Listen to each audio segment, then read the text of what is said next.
Welcome to the Axiom. New file detected. Launching file.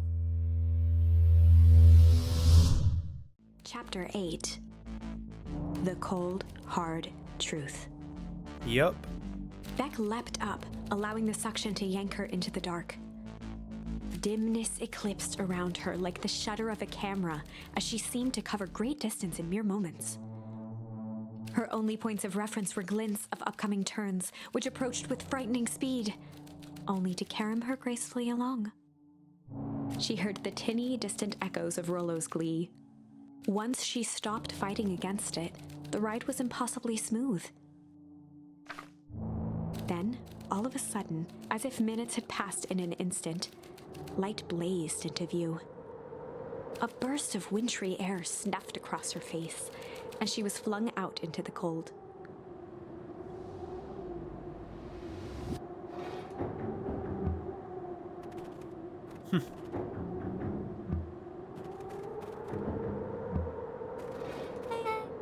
That was intense? Yeah. I think I might have parted with some fluids in there. Any idea where we are? Somewhere cold. Doesn't look like it got any of us, on any of us. It didn't feel like we traveled that far. So where did it all go? This place sucks. Why would anyone even want to blow up something out here? Only one way to find out, I suppose. We gotta catch up to Nuncreed.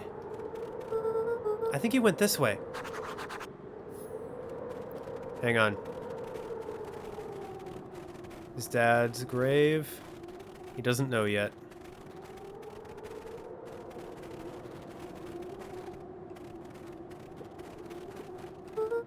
This looks familiar, yeah. Maybe we can clear off the snow? No time. No time. Nuncreed's getting away. No, I want to clear off the snow. I mean, I know why they're doing this, because I already know what happens.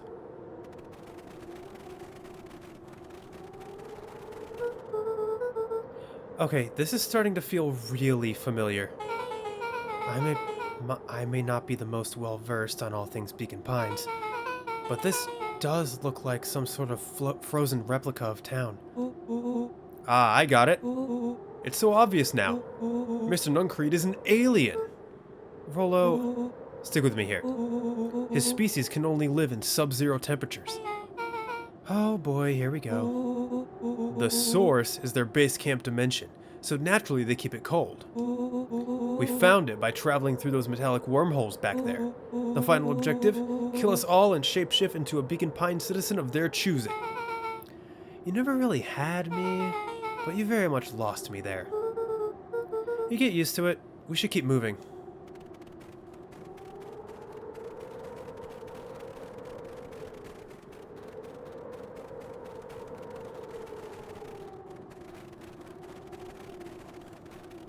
As they rounded the corner to the frozen town square, they spotted Mr. Nuncreed inching cautiously toward a pit at its center. He held his arms out gingerly, as if approaching a beast in the wild. Oh boy. Upon closing the distance, Luca recognized what Nuncreed was after. Gran stood confidently at the edge, one arm outstretched over the abyss. Nearby, a wheelbarrow had been emptied out. She held a lit torch, which flickered in the bitter wind. Oh boy, here we go. Juniper, I don't know what you think you're doing, but I assure you this is not going to solve anything. If you drop that, you've doomed this whole town. Oh, it wasn't me who doomed this town. I've been watching you, Joseph. I know what you've done. You and your co-conspirators. Gran? What's happening? Luca, you and your friends need to leave right this moment. Mr. Nuncreed turned back toward the kids, desperation in his eyes. Listen to your grandma, Luca. This is between me and Juniper. Rollo and Beck held steadfast in awe. Luca approached closer. Mr. Nuncreed spun back toward Gran, his voice growing louder. You've got it all wrong, Juniper. Just hand over that torch. You don't understand what you're doing. How could I possibly trust you to do the right thing? Walt told me everything. He trusted you, and you betrayed that trust. Luca, did you know that this man's entire life is a lie? If it weren't for him, your father might still be alive. Mr. Nuncreed winced with anguish. His voice hardened. That's not true. They both now yelled, not to each other, but at fate itself, making their peace with long-held burdens. The wind howled with encouragement. Walt was like a brother to me. We just had different ideas about how to effect change. Very convenient that your way just happened to line your pockets. Now that's not fair. They menaced at each other, both catching their breath. The moment balanced on a knife's edge. Amid a blur of emotions and memories, Luca's mind flooded with questions. The wind calmed, as if to give him the stage. And in the stillness, he began to weep or hum. I got hum because I did that on that other ending.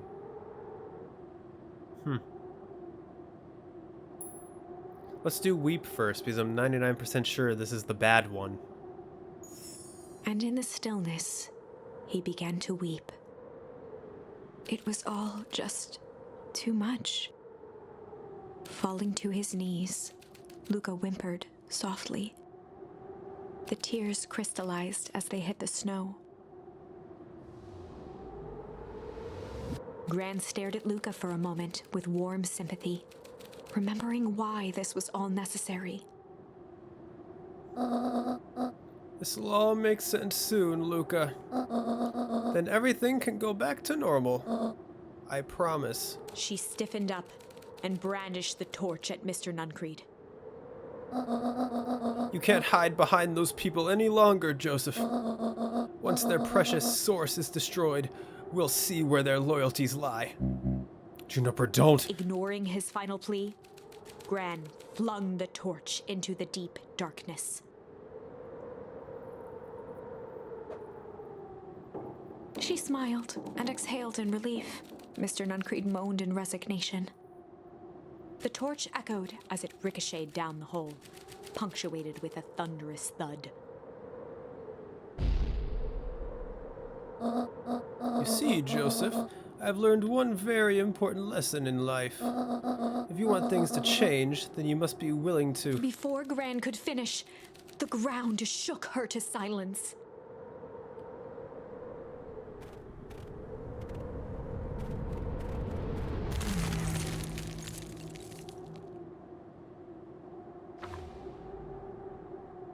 Gran only had time to spin around and run to Luca. Her attempt to shield him, an honorable but trifling act. Unflinching love, pitted against an unthinking horror. There was no contest. Her warm embrace froze in an instant. That is where they remain, fixed in place, forever. And so, our story ends on this melancholy scene. In a town brought low by its secrets, sits the frozen statues of a misguided band of meddlers. Yup. The end. Well, that was dire. On the bright side, we finally figured out where all the ice is coming from. Yeah. Now, we just need to find a way to deal with a mystic, unfathomable force of nature. Just a normal... What is today? Saturday? Out of curiosity, I don't believe...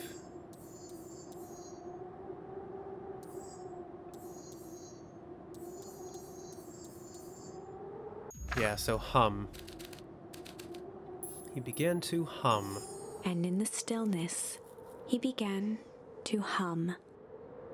After the death of his father, Luca had trouble sleeping. Each night, his mother would sit at the foot of his bed and hum a gentle melody. It was the only thing that could calm his mind. The only thing that, however briefly, could make it all seem okay. That melody pervaded every memory Luca had of his mother. Shivering in the raw snow, he began to hum it out loud.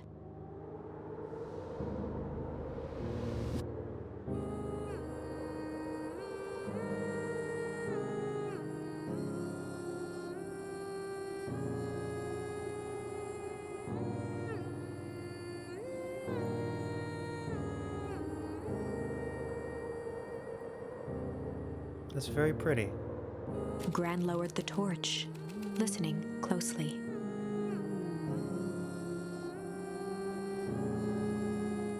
As recognition slowly set in, her heart sank. Those countless nights of consolation, the incomparable loss they shared together.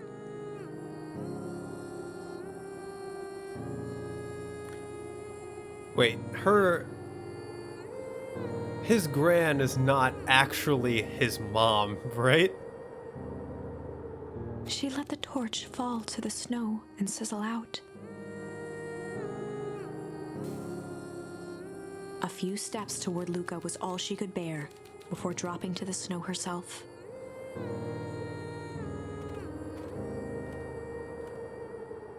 Through a flood of tears, she began to hum along, note for note.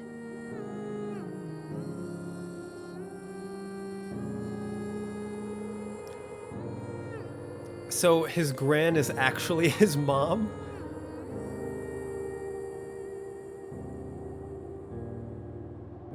Is that why Juniper is dead 3 times over?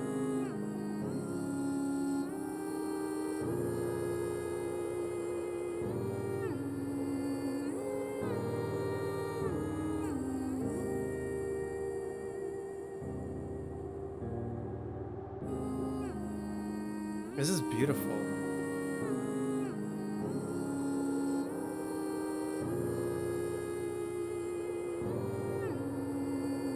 This song is, the harmonies, it's so good.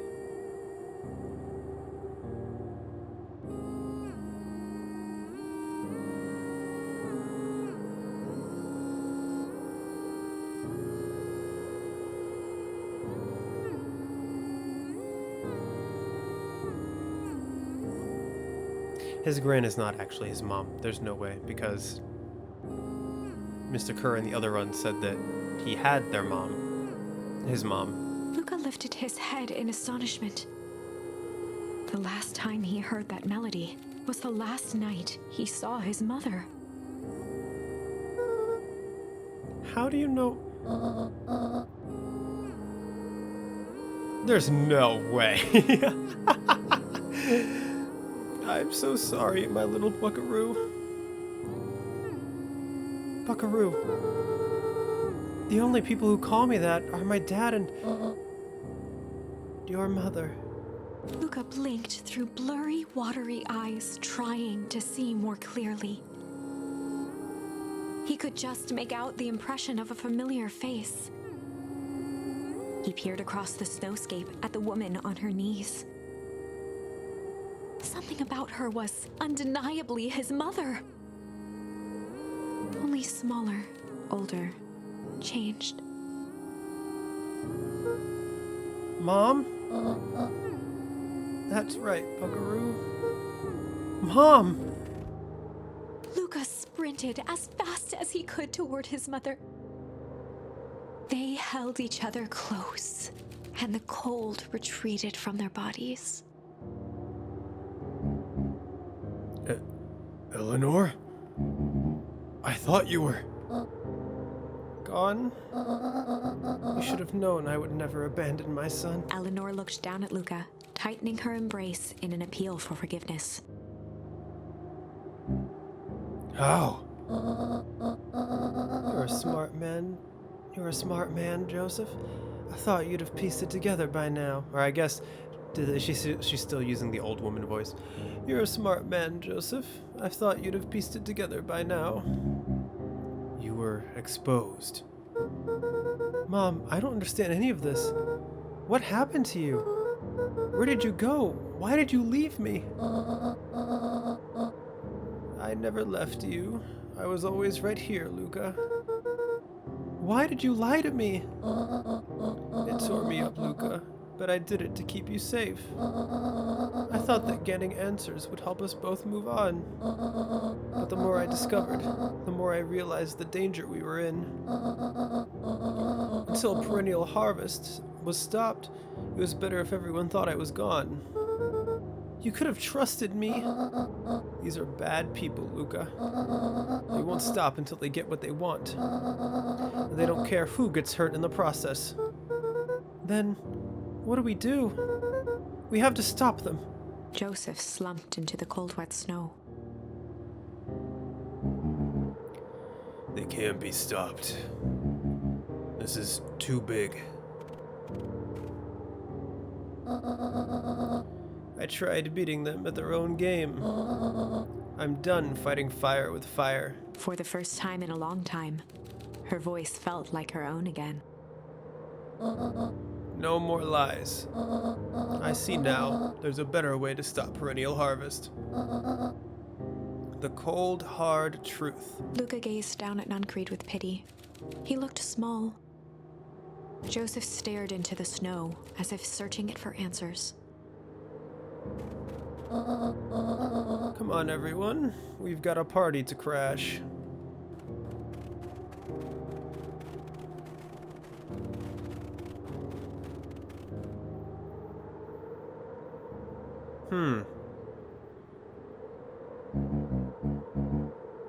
You don't understand. He always wins. Chapter 9. The Devil You Know. 7 months ago, Eleanor Van Horn crept down the maze of sterile hallways under perennial harvest. She stopped in front of the large steel door marked Deep Engineering. No turning back now. She raised a trembling hand. The stolen keycard worked as promised, and the door buzzed open with mechanical efficiency. She was immediately hit with the smell of disinfectant. Okay. It was some sort of laboratory. In one corner was a desk covered in papers. Across the room stood a tall metal pod with hoses protruding from its base. She rushed to the desk and began shifting through the piles of papers. They were experiment reports on something called Tempus liquamen. There were dozens of them. Every one stamped That's the source. failed. Eleanor heard the sharp echo of footsteps approaching. She was out of time. Her eyes scanned the room, eventually landing on the strange pod. Muttering a curse under her breath, she dashed over and dove inside. Oh.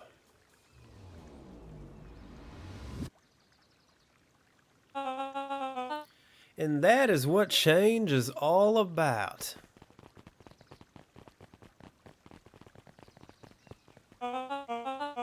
Grabbing the future by the scruff of the neck and making things happen. Change is a choice. I am tickled pink that we all will be making that choice together. How great is that? This man is a liar. Excuse me? I will not. This town has a dangerous secret, and perennial harvest only exists to keep it hidden. Nonsense. They picked up the whole damn town and moved it right under our noses. You aren't making any sense, dear. Mr. Kerr addressed the crowd with a sarcastic tone. Imagine such a thing. It's absurd and just plain impossible. They promised they could fix the foul harvest. They told us they would clean this place up.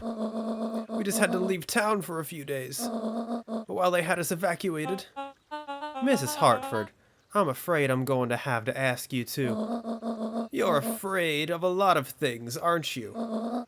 You sniveling little worm. This is growing tiresome. Little help, please. Don't you all see? This festival is a sham. An excuse to have a whole town gather in one place. They're planning something awful. I don't know what, but these people are wicked. Don't listen to her. She has absolutely no proof. I am the proof. I'm Eleanor Van Horn. Whispers filtered through the crowd. Well, aren't you just sneaky as the dickens? We all knew Valentine's fertilizer was too good to be true. And now this whole town is paying the price. Ladies and gentlemen, I am so sorry about this disruption. My associates will take this obviously disturbed woman somewhere comfortable so that she can get the help she needs. She's not the one who's disturbed. You two-timing clown.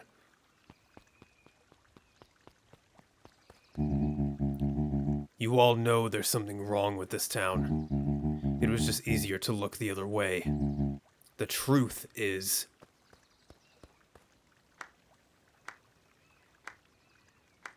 Oh my god, Solomon's the founder. Oh my god, Solomon's the founder. What? That has to be, like, as soon as he stepped out, it was like, who? I didn't even cross the back of my mind. Who is Solomon? He's barely been in this, but no, he is the founder. That's quite enough, Mr. Nuncreed. Torment dragged on Joseph Nuncreed's face. Yes, sir. Take them away. No. I want them to see this. Ah, the ever-tempestuous Eleanor Van Horn. You've been quite the thorn in my side. You've been quite the thorn in my side. Like a weed that's burrowed in where it doesn't belong. I must confess, you look dreadful. He paused for a moment, plucking a piece of fuzz from his sweater and discarding it to the ground. Solomon is actually Sharper Valentine. Consider yourself in rare company. You've managed to pull one over on me. So Perennial Harvest is actually Valentine Estate, reborn, and Sharper Valentine is the leader, because Mr. Kerr himself said he was the lackey. It won't happen again. I knew you had some sort of plan to disrupt our little party, but alas, I expected something a bit more impressive than incoherent rambling. No matter, your failures are yours to bear. Mr. Kerr. Yes, sir. It's a shame it was cut short, but I thank you for that rousing oratory. I will take it from here. Yes, sir. Yes, sir. Of course, sir. You have done quality work for me, William. You can look forward to the recompense we agreed upon. Kerr gave a bow of deference. Founder, you are most gracious. Gasps rippled through the crowd. Thankfully, we can dispense with the formalities from here on out. Solomon pulled a glass vial from his pocket. In one smooth motion, he downed its contents. A triumphant smile grew across Solomon's lips. You can all call me Sharper Valentine. His body and face began to contort and expand as he disappeared into a belching green mist.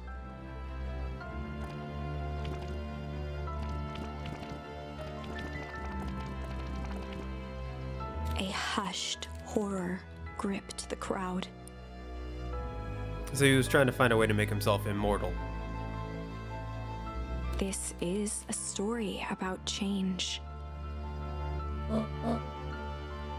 What? What? No!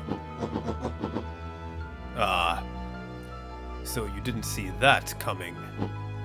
Good. Sharper examined his new hands. Well, this is quite the improvement. Everything looks so much smaller now.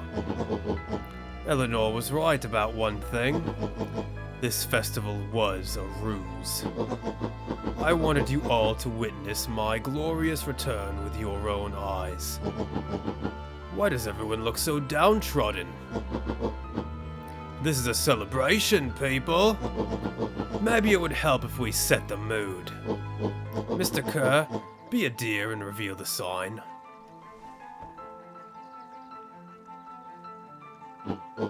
Ha! Wonderful. Sharper choked out a crude squawk of a laugh.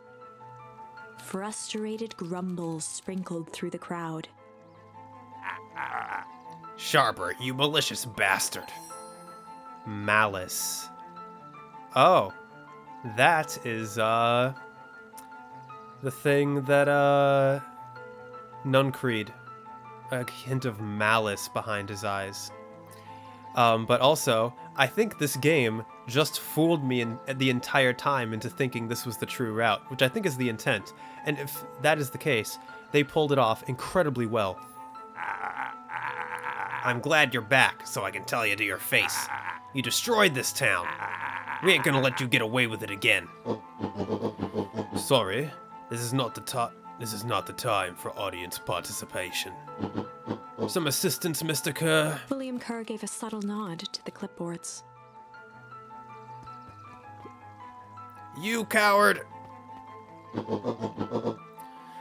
Does anyone else have something to contribute? A helpless quiet settled over the crowd. I thought so. Did you all truly believe you could be free of me? A town of complete and utter fools. You people should be celebrating my return. You're clearly lost without me. And that leads me nicely to my children. Daddy?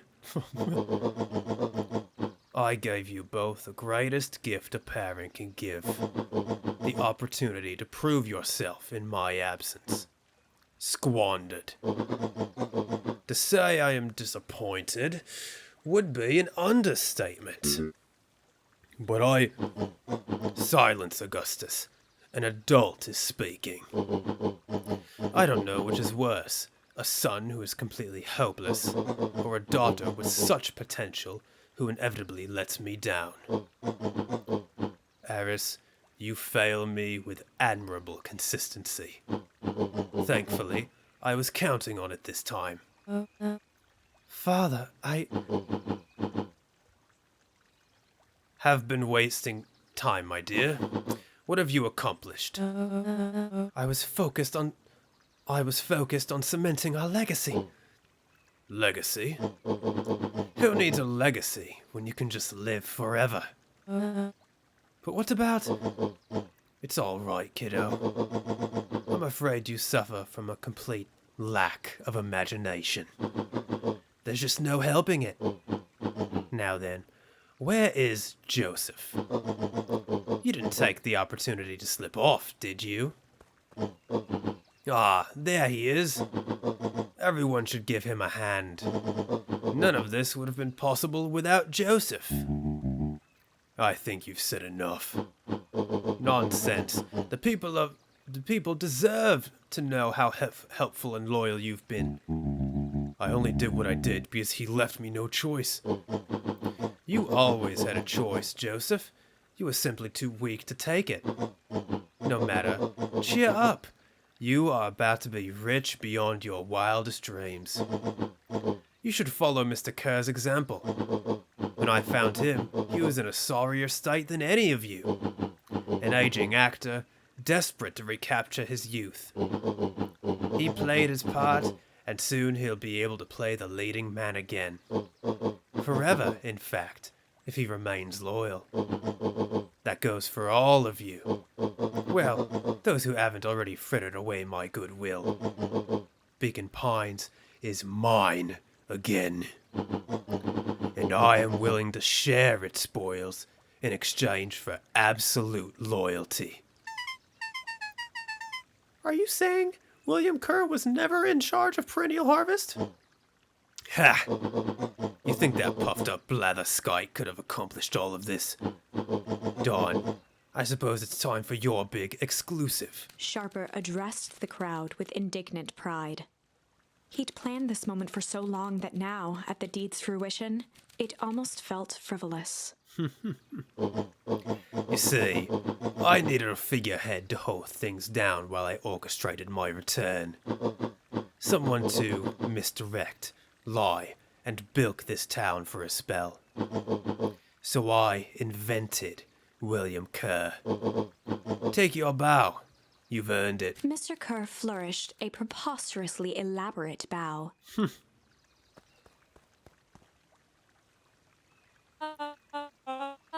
Patrick C. Montesquieu. Oh my god, he is the one who wrote a book about himself in the library.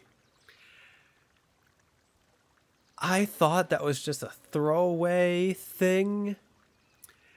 But there was I barely paid attention to it. I think I was taking a drink of water when that line was said. I only remember it because I saw it while editing. But there was a book about acting or something like that, and it sounded very pretentious, and it was like The Life and Times of Patrick C. Montesquieu by Patrick C. Montesquieu. You've got to be kidding me. Founder, I just want to thank you again for this opportunity. It was truly the role of a lifetime.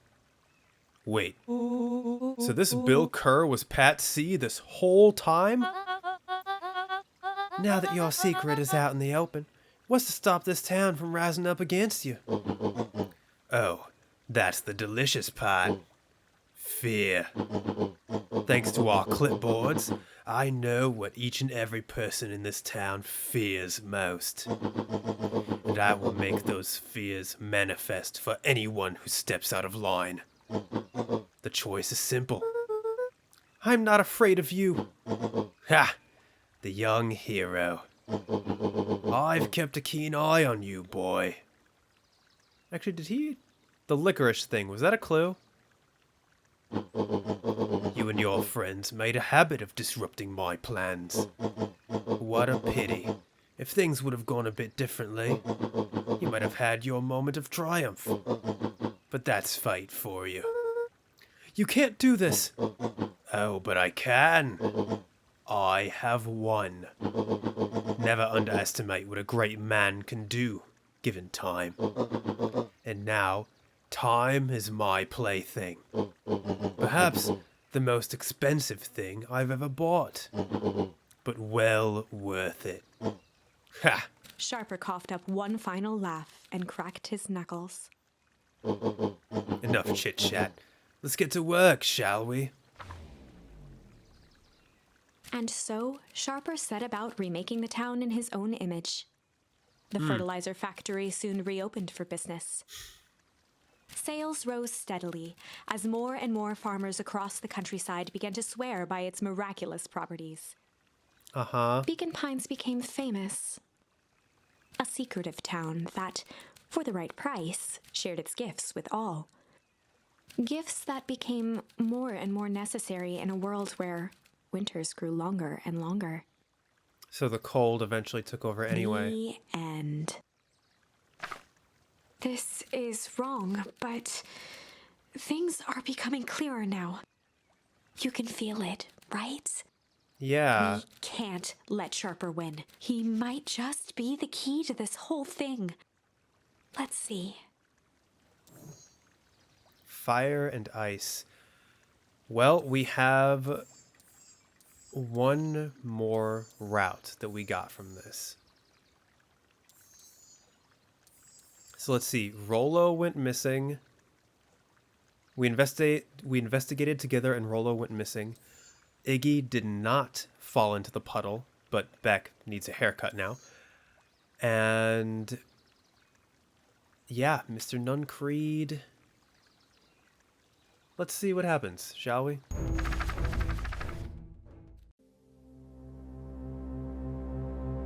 Upload successful. Click here to view previous files. Have a pleasant day.